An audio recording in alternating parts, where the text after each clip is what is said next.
Next question है हमारे पास में question number 4.27 27th question of unsolved exercise chapter number 4 motion in a plane. ये वेक्टर के बेसिक कॉन्सेप्ट को क्लियर कर रहा है कि अगर कोई क्वांटिटी, कोई physical quantity, okay, vector has both magnitude and direction, you know very well what is meaning of vector.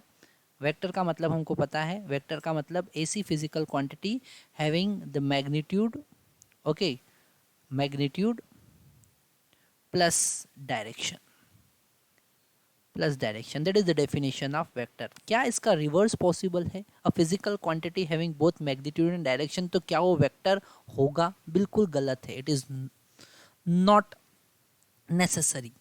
Okay, that any physical quantity, it is not necessary, you can write it, it is not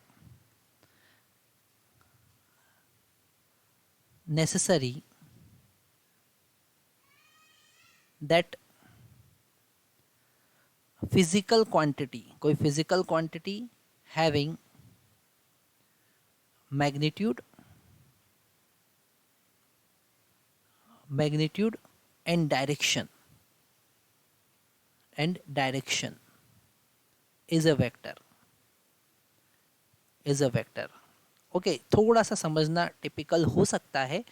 आप कह सकते हैं कि sir ऐसा कैसा, magnitude and direction both है तो vector quantity तो होगा, पर यहाँ पर आप वेक्टर लॉ नहीं लगा सकते कुछ क्वांटिटी के। जैसे हमारे पास एग्जांपल है करंट, ठीक है, करंट का मैग्नीट्यूड एंड डायरेक्शन बोथ होता है, मैग्नीट्यूड भी होता है, डायरेक्शन भी होता है, पर वहाँ पर आप वेक्टर्स लॉ नहीं लगा सकते हैं, can not use vectors law.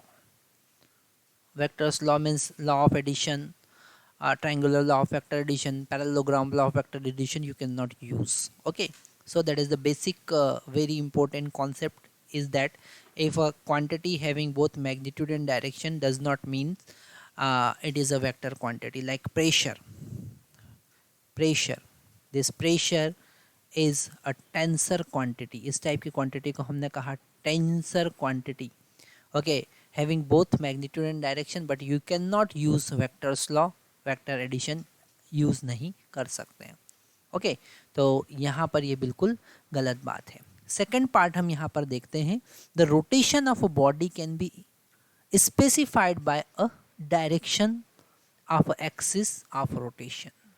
Okay, अगर किसी बॉडी रोटेट कर रहा है तो क्या हम उसे किसी डायरेक्शन की हेल्प से, किसी वेक्टर की हेल्प से रिप्रेजेंट कर सकते हैं? बिल्कुल नहीं कर सकते हैं हम रोटेशन को, ठीक है। पर अगर angle of rotation about the axis does that make any rotation of vector, है ना, अगर हम एंगल को वेक्टर क्वांटिटी कंसिडर करें तो एंगल बहुत स्मॉल होना चाहिए, for very small angle, that is called differential angle, it is a vector quantity, it is a vector quantity. Okay, like this omega, you know, the omega is a angular velocity is delta theta divided by delta t. So for differential value of angle, these are considered as a vector quantity. That only thing it want to ask, the rotation of a body can be specified by the direction of axis of rotation. Okay, क्या हम उसे बता सकते हैं? नहीं बता सकते हैं, केवल स्मॉल वैल्यू के लिए हम बता सकते हैं। Thank you very much.